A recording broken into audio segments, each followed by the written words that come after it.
RCB 2026 ரிட்டன்ஷனை நம்மள பல பேர் பார்த்திருப்போம். சூப்பரான சந்தோஷமான விஷயங்கள் அதில் நிறைய இருந்தாலும் கேள்விகள், குழப்பங்கள் சில இது இருக்குது. மொத்தமா ஒரு 5 முக்கியமான விஷயங்கள் அபவுட் ஆர்சிபி ரிட்டன்ஷன் 2026 திருப்தியில் பார்க்க போறோம். Boys and girls, and my dear buddies, hi from Ghana.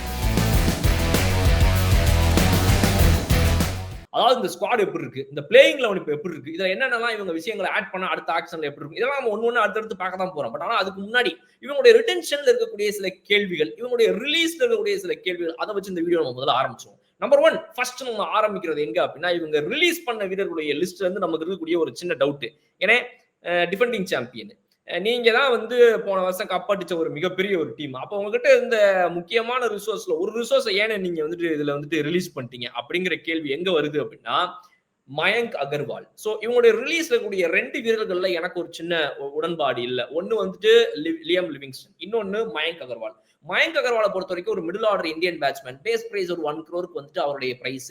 அந்த பிராக்கெட்ல இருக்கக்கூடிய இந்த மாதிரி ஒரு வீரரை இதுக்கு முன்னாடி நிறைய பிரான்சைசிஸ் ஆடி இருக்காரு. முக்கியமா பஞ்சாப்ல இவரு கேஎல் ராவோட ஓப்பனிங் சூப்பரா இருந்துருக்கு. ஒரு பேக்கப் ஓப்பனரா அட்லீஸ்ட் இவரை வச்சுக்கலாம், மிடில் ஆர்டர்ல தேவைப்பட்டா யூஸ் பண்ணிக்கலாம். பிகாஸ் வந்துட்டு நீங்க இந்த சீசன்ல பொறுத்த வரைக்கும் பாத்தீங்கன்னா 2025 பொறுத்த வரைக்கும் ஆர்சிபிக்கு அடிச்ச ஒரு நல்ல நாக் அப்படின்னு பல வீரர்களை நீங்க சொன்னாலுமே கூட 2025 சீசனை பொறுத்த வரைக்கும் மயங்க் அகர்வாலுடைய ஸ்ட்ரைக் ரேட் அப்படின்றது நீங்க பாத்தீங்கன்னா, இவர் ஆடிய இந்த ஒரு 4 மேட்சஸ்ல 148 strike rate, almost 150 strike rate வச்சிருந்திருக்காரு இந்த சீசன்ல. அவர் அப்படிப்பட்ட ஒரு பேட்ஸ்மேன், மிடில் ஆர்டர் பேட்ஸ்மேன், ஒரு எக்ஸ்போசிவா ஆடி கொடுத்திருந்திருக்காருங்கும் போது அவரை ஏன் ரிலீஸ் பண்ணணும்ன்ற கேள்வி எனக்கு ஒன்று இருக்குது. ரெண்டாவது லியம் லிவிங்ஸ்டன். லிவிங்ஸ்டனை பொறுத்த வரைக்கும் இவங்க வந்துட்டு எதிர்பார்க்குற மாதிரி அவர் வந்து வருஷம் ஆடிக்கிட்டே எல்லாம் இருக்க மாட்டார். ஆர்சிபியை பொறுத்த வரைக்கும் சரி, எந்த சீசன் எந்த பிரான்சைஸிக்கு அவர் போனாலுமே லியம் லிவிங்ஸ்டன், ஆண்ட்ரே ரசல் போன்ற வீரர்கள்லாம் ஹிட் ஆர் மிஸ் தான். கிறிஸ் கெயில் மாதிரி வச்சுக்கோங்களேன். கிறிஸ் கெயில் வந்து பாசிபிலிட்டி ஆஃப் ஹிட் ஜாஸ்தியா இருக்கும், மிஸ் கம்மியா இருக்கும். இவங்களுக்கு அந்த இது கொஞ்சம் அதிகம். நிக்கலஸ் பூரான் மாதிரி வச்சுக்கோங்களேன். ஒரு சீசன் 2 சீசன்லாம் அந்த பிரான்சைசி ஆள விடுறா சாமி, ஒன்ன போய் 16 கோடி எடுத்தேன், ஒன்ன போய் 18 கோடி எடுத்தேன் விட்டுருவாங்க. அடுத்த சீசன் அங்க போய் பாத்தீங்கன்னா புது பிரான்சைசில வெளுத்துட்டு பாப்பல. இப்ப நீங்க இவரே பாருங்க, பஞ்சாப் கிங்ஸை ஏமாத்தி விட்டாருன்னு சொல்லிட்டு கிளென் மேக்ஸ்வெல் ரிலீஸ் பண்ணா ஆர்சிபில வந்து என்ன அடி அடிச்சார் அந்த சீசன்ல. அவர் அவங்களுடைய டாப் 3 டாப் 4 ரன் கெட்டர்ஸ்ல அவர் ஒரு ஆளா இருந்தாரு. சோ அந்த மாதிரி தான் இந்த மாதிரி பிளேயர்ஸை நம்ம வந்து அப்படி விட்டுறதுங்கிறது வந்து it might be a huge loss next year அப்படின்ற மாதிரி தான். இது போன்ற வீரரை நீங்க பிலீவ் பண்ணீங்கன்னா ஒரு 3 சீசன் பார்க்கணும். அதுல ஒரு சீசன் ஆர் 2 சீசன் அவங்க நல்லா விளையாடுவாங்க, இன்னொரு சீசன் மோசமா தான் விளையாடிப்பாங்க. இதுதான் அவங்களுடைய இதுவா இருக்கும். சோ இப்படிப்பட்ட ஒரு பேட்டர்ன்ல இருக்கக்கூடிய லியம் லிவிங்ஸ்டன் போன்ற பிளேயரை இவங்க வந்து ரிலீஸ் பண்ணதுல எனக்கு வந்து உடன்பாடு இல்லை அப்படின்றத நான் வந்து ரொம்ப தெரிவிப்பேன். 2025 பார்த்தோம் அப்படின்னா 133 ஸ்ட்ரைக் ரேட்ல தான் ஆடி இருக்காரு. 10 மேட்ச் ஆடி வெறும் 112 தான் அடிச்சிருக்காரு.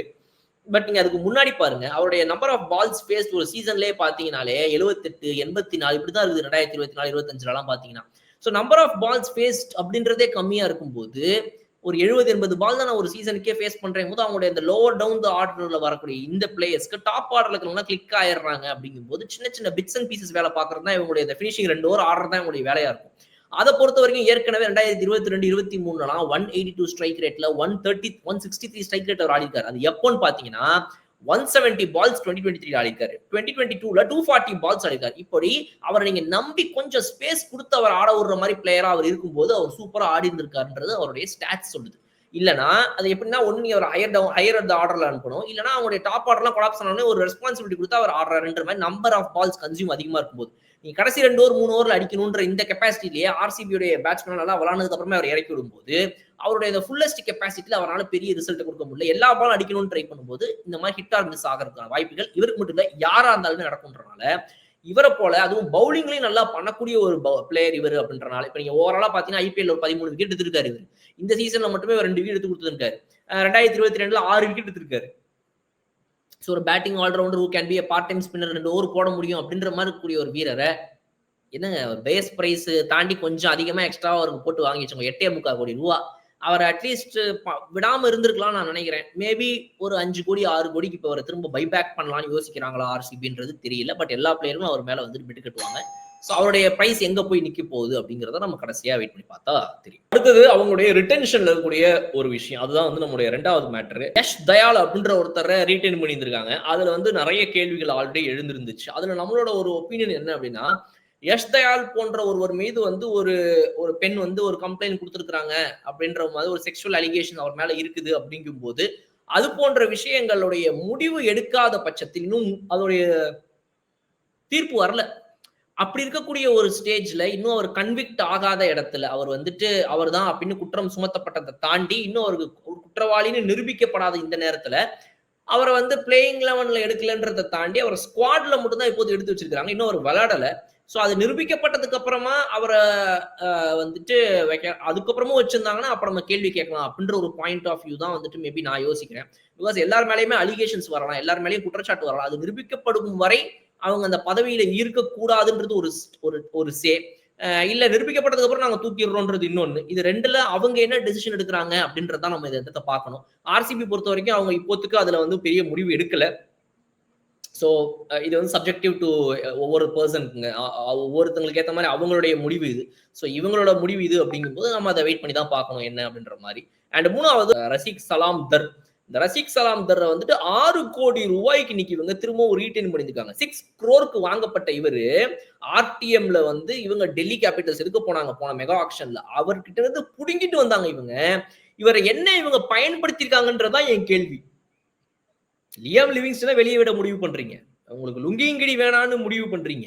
இவ்வளவு டெசிஷன்ஸை எடுக்கிற நீங்க எப்படி இவரை வந்து உள்ள வச்சுக்கணும்னு முடிவு பண்ணீங்க அப்படின்றதுதான் வந்துட்டு என்னோட முக்கியமான கேள்வியா இருக்கு. ஏன்னா நீங்க ரசிக் தர்ரை பாத்தீங்க அப்படின்னா அவருடைய பர்ஃபார்மன்ஸ் இந்த 2025 ஐபிஎல் பொறுத்த வரைக்கும் அவர் என்ன ஆடிக்கிறார், 2019 இருந்து டெபியூ பண்ணி ஆடிட்டு இருக்கிற இவரு 2025 இவங்களுக்கு ஒரு மேட்ச் கூட பேட்டிங்கே பிடிக்கல அப்படின்றது நம்ம முக்கியமா கவனிக்கணும். சரி, பவுலிங் என்னப்பா பண்ணாரு அப்படின்னா 2 மேட்ச் 36 பால் போட்டிருக்காரு, 70 ரன் கொடுத்திருக்காரு, 11.67 இவருடைய எக்கானமி, ஒரே ஒரு விக்கெட் எடுத்திருக்காரு. இதுக்கு 6 கோடிய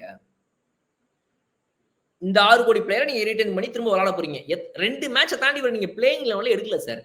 இவரை வெளியே விடுறதுக்கு உங்களுக்கு மனசு இல்ல, எதுக்கு சார் லியாம் லிவிங்ஸ்டனை வெளியே விட்டீங்கன்றதுதான் என்னுடைய கேள்வி. அப்போ 6 கோடி ரூபாய்க்கு ரசிக் தர் சலாம்ங்கிறவர் ஒர்த்தான பிளேயர் நீங்க நினைக்கிறீங்களா? இதுக்கு முன்னாடி அவர் வந்து 10 மேட்ச் கூட ஒரு ஐபிஎல்லையும் விளையாடுனது கிடையாது.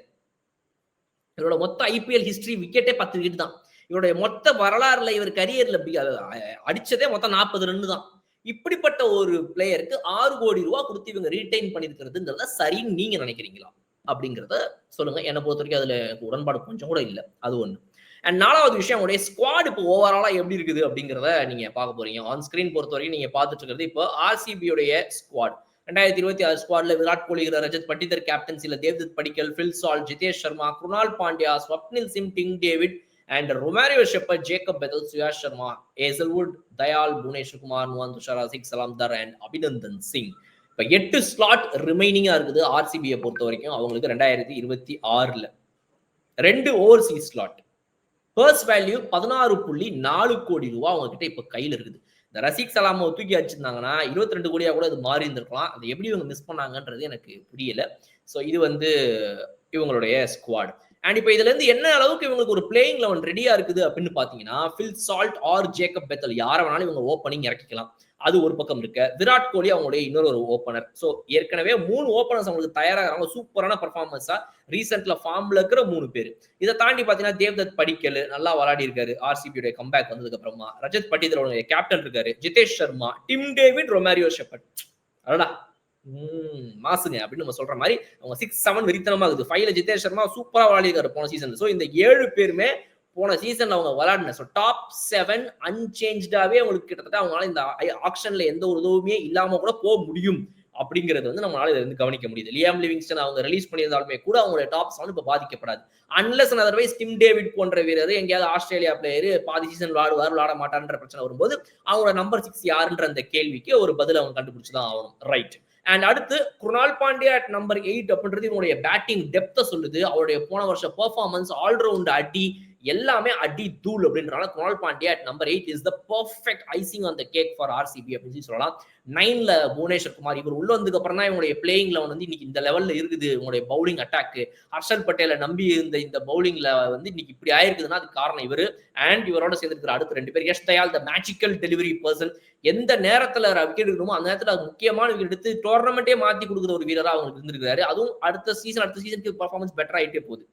Josh Hazlewood the best of the best அப்படின்னு சொல்லலாம். இந்தியன் கண்டிஷன்ஸ்ல ஆஸ்திரேலியன் பவுலர்ஸ் எத்தனை பேர்னால, வெஸ்ட் இண்டீஸ் பவுலர்ஸ் எத்தனை பேர்னால லிமிடெட் எடிஷன்ல இந்த மாதிரி T20 ஃபார்மட்ல நல்லா போட முடியுன்ற ஒரு கேள்விக்கு மிகப்பெரிய பதில் யார் அப்படின்னா ஜாஷ் ஹேசல்வுட். கன்சிஸ்டன்சியை காட்டிட்டே இருக்கிறாரு. அவர் சிஎஸ்கேக்கு விளையாடுறப்பே ஆகட்டும், ஆர்சிபிக்கு விளையாடுறப்பே ஆகட்டும், ஆர்சிபியில அதுவும் முக்கியமா அவர் இருந்தாரு அப்படின்னா ஹேசல்வுட் டஸ் த திங் அப்படின்னு சொல்லலாம். ஸோ இதுலயே இவங்க பிளேயிங் 11 அதில் எக்ஸ்ட்ரா ஒரு ஜேக்கப் பெத்தல் சேர்த்து 12 பேர் இப்போ ஆல்ரெடி இருக்கிறாங்க. ஸோ இவங்களுடைய 12th மேன் யார், இவங்களுடைய சப்ஸ்டியூட்டா உள்ள ஐ மீன் இம்பாக்ட் பிளேயரா வரப்போறது யாருன்னு பார்த்தீங்கன்னா சுயாஷ் சர்மா ஆர் ஸ்வப்னில் சிங் ஆர் நுவான் தஷாரா. இந்த 3 பேர்ல நீங்க யாரை வேணாலும் ஒரு ஃபாஸ்ட் போலிங் ஆல்ரவுண்டர் வேணுமா, இல்ல வந்துட்டு ஒரு சுயாஷ் சர்மா ஸ்வப்னில் சிங் போல ஸ்பின் போடக்கூடிய ஆள் வேணுமா அப்படின்றது. ஸோ பேட்டிங் டெப்த் லைட்டா வேணும், ஸ்வப்னில் சிங் எடுத்து போவாங்க. முக்கியமா சுயாஷ் சர்மா கூட போகலாம். ஸோ இது மாதிரி அவங்களுடைய பிளேயிங் 11 பிளஸ் பிளேயிங் 12ங்கிறது ஆல்ரெடி சார்ட்டட் அப்படின்னு நம்ம சொல்லலாம். ஸோ இப்போ இதுல இவங்க எந்தெந்த இடங்களை ஃபில் பண்ண வேண்டியது இருக்கு, யார் யாரெல்லாம் இவங்க டார்கெட் பண்ணலாம், எந்த வீரர்களை இவங்க இந்த ஆக்ஷன்ல அடிச்சாங்கன்னா இவங்களுக்கு ஜாக்பாட்ப்பா அப்படின்ற அந்த விஷயங்களை இப்போ இல்ல விரைவில் நம்ம பேச போறோம் ஆக்ஷன் நெருங்கும் நேரத்தில். இன்னொரு சூப்பரான வீடியோ நான் உங்களுக்கு பார்க்குறேன். அதுவரை விடைபெறுவது உங்கள் பால். Okay bye. வட்டி பாஸ் Bigg Boss Tamil season 9 review show நான் வர தினமும் ராத்திரி 11:30 மணிக்கு. சப்ஸ்கிரைப் டு கலர் கண்ணாடி மீடியா.